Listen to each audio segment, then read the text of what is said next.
to get job in government. So the list will be your CV, your competence will be the one that will be looking out for, so that you can get a job.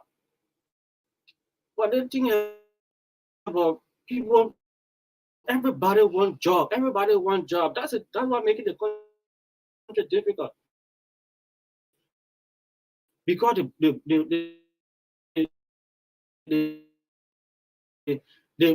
payroll has been blotted to the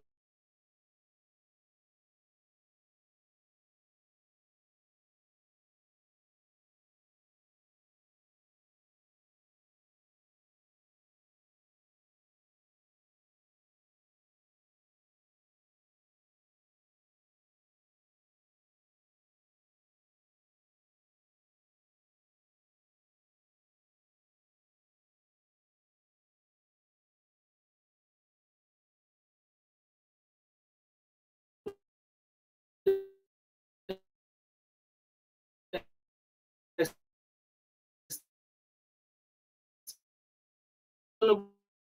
Spending and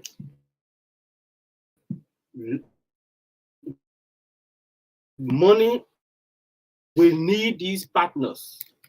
We need them. They cannot bring their resources and then they pump it into sectors and they cannot be accounted for. And when issues, we don't have these things happening continuously. So you need to pay attention. You need to visit the Ministry of Health to understand what's happening there. Things are not going right with Global Fund money at the Ministry of Health. The Global Fund has a report out. You need to go there, Your Excellency. That's what I want to bring to your attention today. Let's because we have our guests in studio, so let's just speak to the young people quickly. Young people of Liberia are going to elections next year. In fact, we already started the election period. So please, let's be peaceful. Let's not allow ourselves to be used as a conduit of violence. Let's not allow politicians to put us against each other. Let's make sure that we conduct ourselves in a manner that will look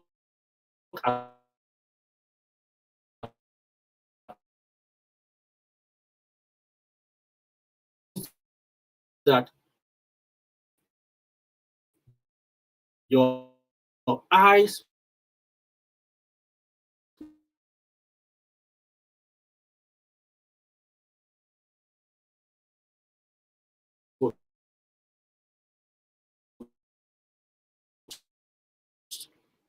for too long you've been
requires that institutions should have functional websites.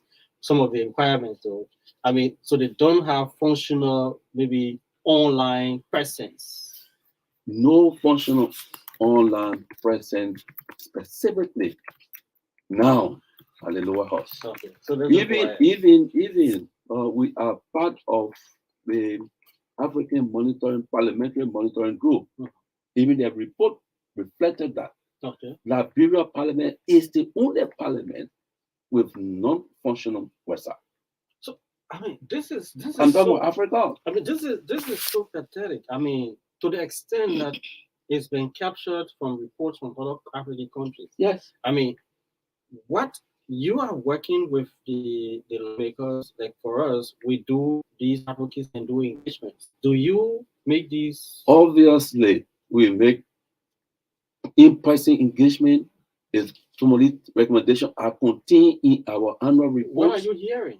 And they will always promise we will do SYZ. In fact, voting machine was installed by State Department.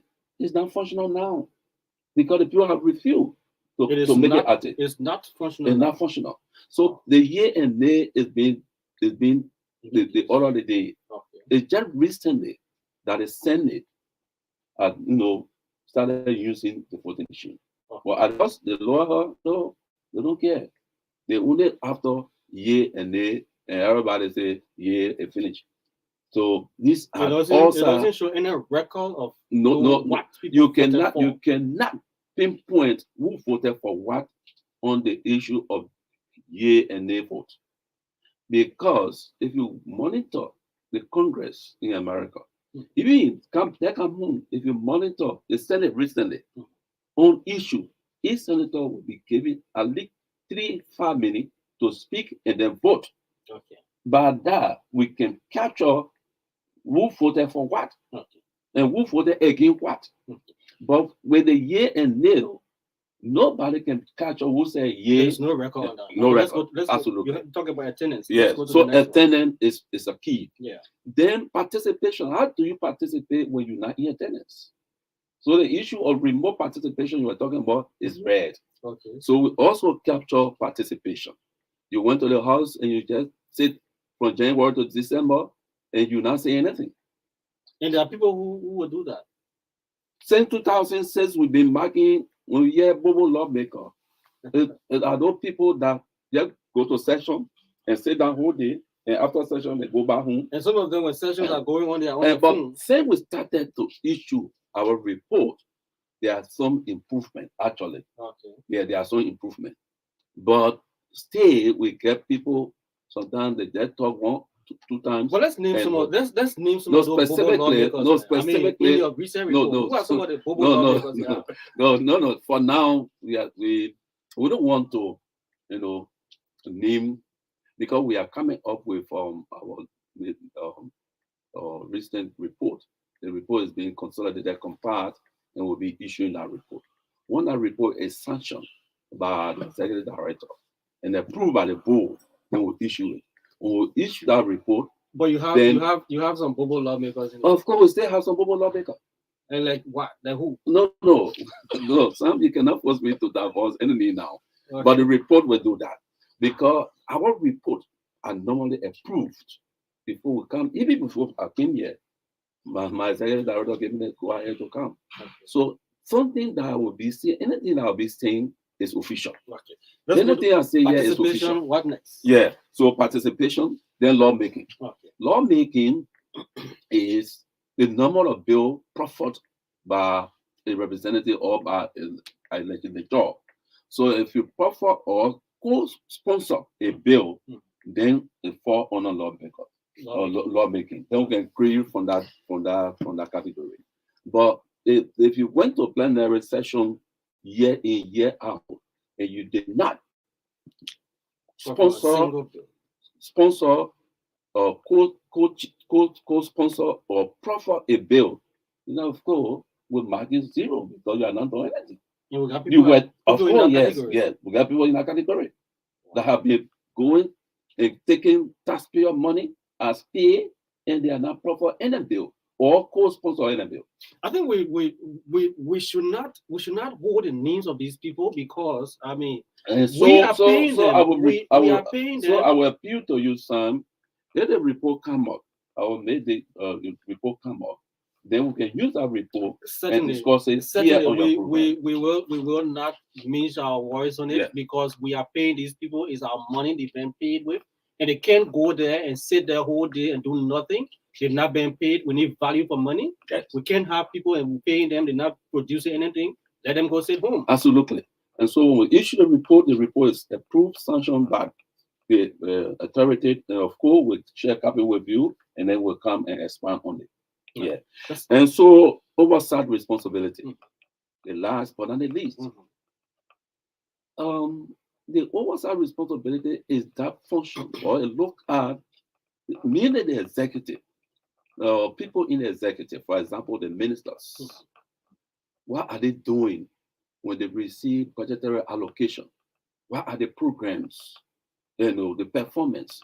And so there should be that body, the legislature is that body supervising what is obtaining in the executive for check and balance. for check and balance.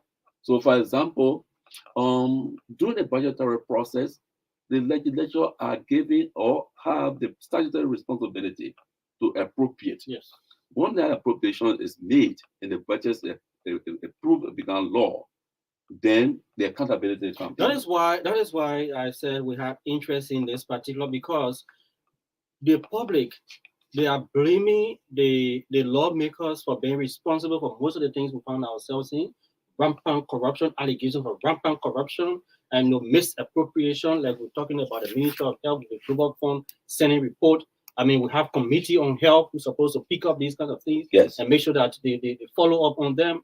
We have people who, committee on public works, we have committees on, and they have the oversight responsibility to make sure that these institutions conform to best practices and accountability principles.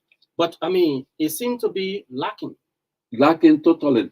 One of the reasons could be of the partisanship. Okay.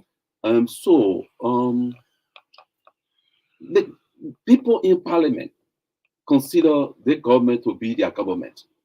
And so because they consider the government to be their government, anything that happens against any of their appointee, they take different side.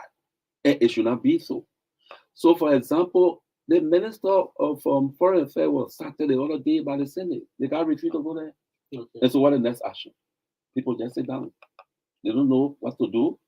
When the House or the Senate invite you and you fail to come, I remember Madam Broad was declared non-government material during the Helen Johnson regime. Why is it that their action cannot be melted against people who refused to come to the call of the Senate or the House of Representatives? And sometimes because they will not have majority on their side to take absolute decision against somebody who refuses to appear. I listen to senators, requesting for letters to take letter on, from the Senate to carry to ministers. Yeah, is that some of their function? So these are some of the problems we're talking about. The House, the legislature is the number one branch of government that has authority of lawmaking. When you make law, the judiciary should interpret the law. The executive enforces the law, right? Yeah. But their laws are made for them to be enforced or interpreted is another issue. When the law are interpreted to be enforced, the executive that will be enforcing the law renege on enforcement responsibility, because they thinking that if I appointed John Brown as a minister of information, for example, and John Brown is not performing consistent with his statutory responsibility, I don't need to sack him because I appointed him anyway. So there will not be no balance. Let's talk briefly about the issue about our country. You said you wanted for us we want to pass. So the issue of rights, governance, and accountability in Liberia. Yeah. Before I come there, the recent assessment report we were looking at access to finance Okay. to grow any economy. The backbone of growth is the small, medium businesses worldwide, Mm. not only in Liberia. But our businesses are finding it difficult to access finance from the commercial or the microfinance institutions. Our research revealed that the reason have been of few interest rate charge. Okay. And the interest rate charge is another serious component. And then penal action for default to pay. For example, I took $10,000 from a bank and I sort of pay in 12 months. And then on the monthly basis, plus a balance, let's say I pay something like $9 or $1,000. COVID came and the payment plan got or how do you call it stored, stored because of COVID. You know that we experienced three knockdowns in the country, right? Yeah. Meanwhile, the bank was still adding interest during those knockdowns. And so they were adding interest, my liability overweight my capacity to pay. Yeah. And then they are saying no, they cannot do adjustment, they cannot waive the penal action or the penal charges. And so I took $10,000, I have paid upward of 12,000, and they telling me I stay off. So these are some of the findings that we gather from the research. On the other hand, because we're looking at both demand and supply. Mhm. No, the supply is the banking institution Yeah. supplying the market with money. Yeah. And then the demand side is the business people or are the business people that needed money to To make the expand business. or do business. And so when there's no balance, somebody saying the interest rate is high, the other person says, yeah, of course the interest rate is high, or you delay in payment. So what's the role of the central bank? Okay. What's the role? So we look at both demand and supply and we try to bridge the gap. Okay. And there's a strong recommendation that we make that will be forwarded to the donor and the national government Okay. so that the demand side and the supply side work in hand to ensure that our small medium businesses are financially supported. Yeah. Yeah. Yeah. Issue of rights. Yeah. On the insurance. The last time I checked, we declare, when I say we, government of Liberia declared two commodities are political commodities. The last time I checked, Okay. we consider rice and gasoline are the two political commodities. But we are not treating the two commodities equally in terms of treatment. Okay. If the gasoline price goes up on the world market, what happens? We also do adjustment to fit in the gap. Yeah. Yeah? Yeah. And then we solve the gasoline problem without further dragging. But when the red price changes or goes up on the world market, we say no, we will not adjust the red price, we will instead subsidize. I mean, that's We will instead subsidize. yeah. But Yeah. let me say the pitfall of that subsidy regime. The current budget, my understanding, there's an amount whooping 11 million that were, put one side to subsidize rest. The discussion ongoing now, currently, the Ministry of Finance is saying two different things. The deputy minister said the other day that they have remitted $5 million. After a day or two, he said no, it's 7.5 million that we have remitted to the red importer. The Ministry of Commerce, that is a conduit between the Ministry of Finance and the importer, said no, we didn't receive 5 million. We only received 3.5. So there's a problem. The red importer themselves say no, we have not gotten any pay. Only one institution got paid. So where are we headed? So if we want to continue the issue of rest problem, this morning my wife bought a bag of red because I read off yesterday.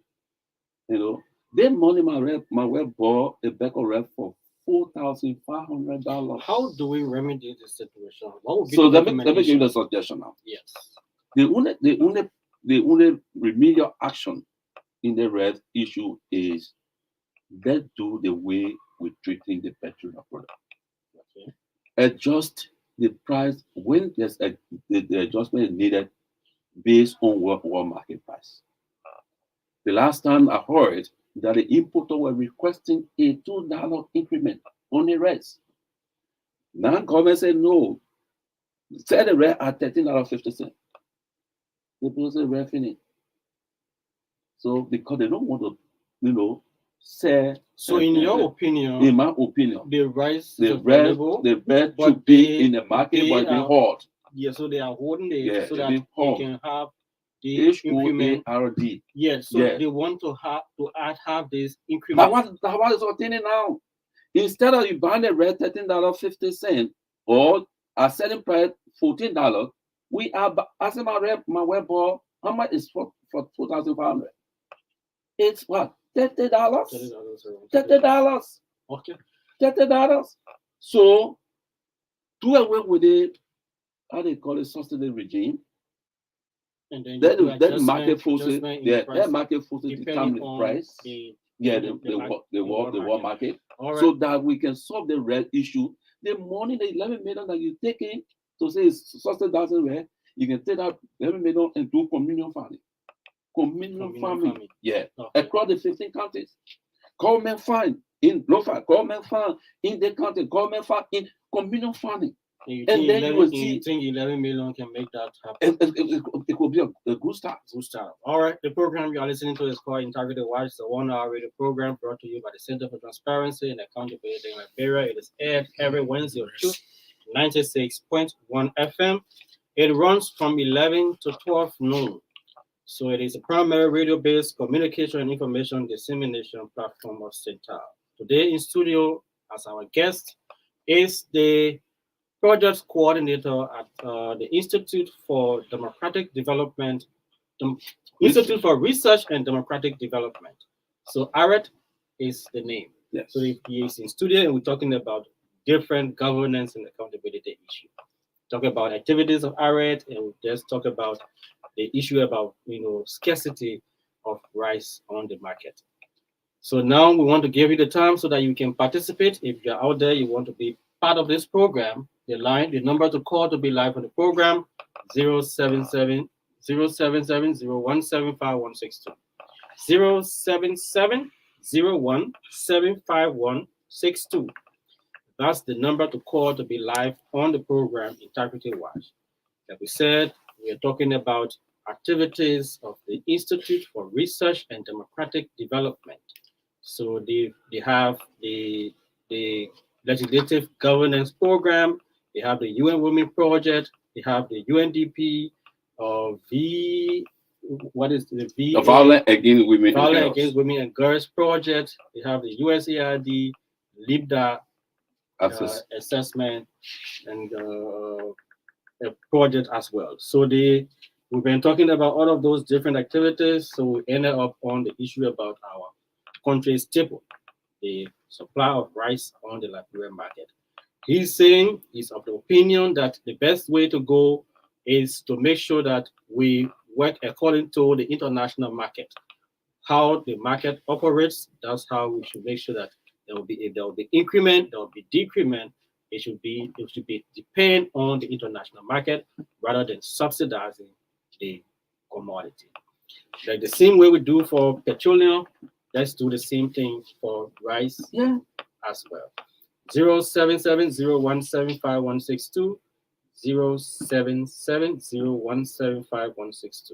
Let's talk about this project on UN Women. How is it going? All right, so then the project is in full swing. We think the women are far beyond in terms of political decision making, and the UN women see the need that we need to create some awareness. We need to do some training because most of them are afraid to even count food. For example, In Bapolo the other time, when the senator was on the ballot, there was issue from even the traditional people. Okay. All along we've been considering women as the second class people. They should not be. Okay. If you look in the Liberia legislation now, we have 11 of female. It's unacceptable. So the program seek to Out of 100. out of 103 Yeah. is unacceptable. We got 2 senators and 9 representatives. Okay. 11 is unacceptable. So the UN women thought it was to, because of IREDD's own community engagement, awareness creation, and so forth, to use IREDD to engage 4 counties, Mm. to create awareness on women participation. For example, for a long time, we are not have a representative from Granjida, female representative from Granjida, for example. All right. Yeah. We have 9 districts in Nema County, 9 electoral district, Mhm. no representative. No female representative. No female representative. What I mean, I'm talking about female now. Yeah. You see? And so we are going to the county to organize town hall meetings. First, train women, identify women organizations that were already done, and then bring them to the discussion table so that they can be empowered. Empowered by knowing what to do, know the process of taking part and the importance of political decision making. Are you working with political parties? Because Of course, we are looking at political parties also. okay. We will be looking at the structure of political party. Okay. Why is it that the political party structure are not capturing women in their hierarchy? The only position, of course, is Fresh. already a women position. They say chair lady. Yeah, But chair, you can get a women. I mean, you can get men. Women with chair. You can get a man to be women with a chair. Okay. So that is absolutely nothing. But women can play chairman role, secretary, running mate. Yeah. So why are you using the women to be band pressure? So we are going all out to create awareness, train them, and then empower them by calling town hall meeting so that we can push their idea, the agenda. So the program thinks that we want to ensure that the number from 11 is put upwards to 30. Okay.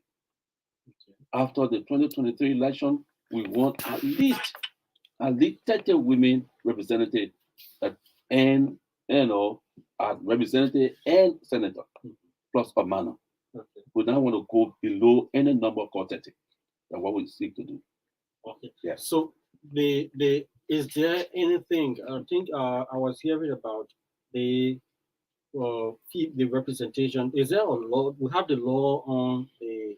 So there's a law. There's a law that say at least 30% Yeah. of any The gender parity. yeah the gender But parity then law. there is another portion that they were working on with National Elections Commission or other institutions so that they can make it compelling to have penalty Yeah. to not having these things happening in the So political party. is some of the instruments that we want to work with to ensure that the political parties themselves, adhere to what the law says.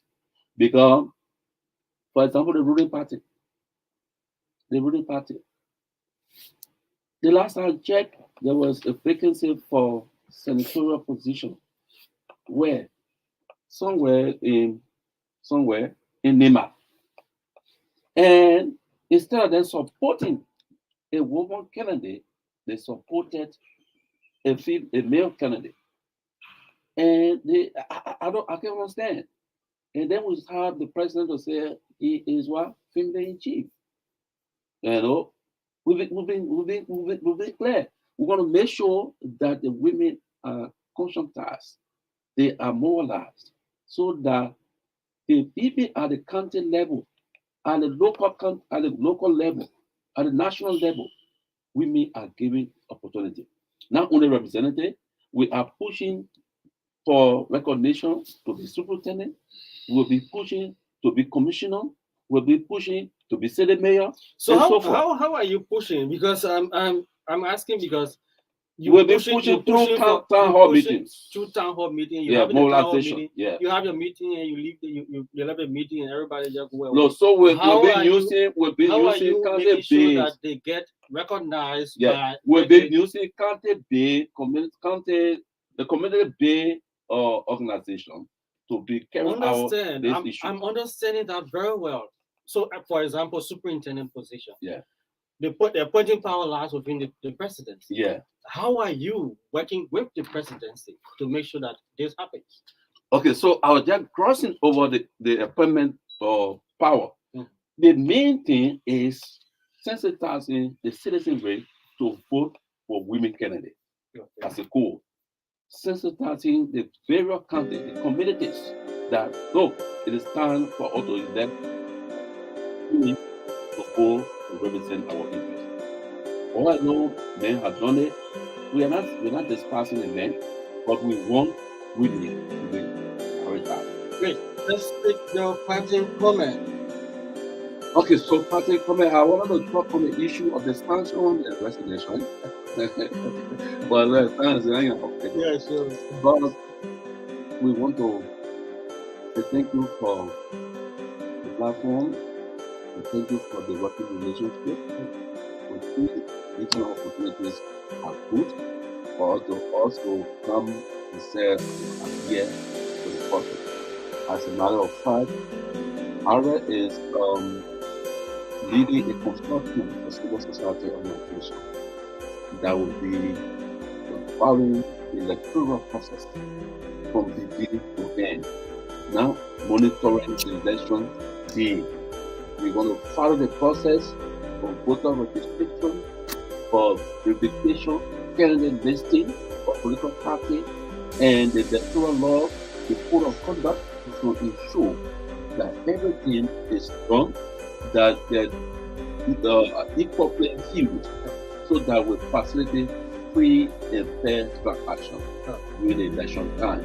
Because election is now rigged during election day, elections are rigged through the process. To the process that leads to Thank you so much for the opportunity. He's Deacon Bob N. Johnson. He is the project coordinator at the Institute for Research and Democratic Development.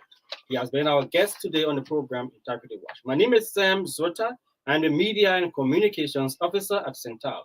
My colleague Mark Buandao and Geraldine T. Wendy have been behind the camera, making sure our visibility goes beyond the studio on Integrity TV. Join us next week, Wednesday, for another edition. Better still, Sunday 9 to 10 is a repeat. Join us if you can. Bye-bye.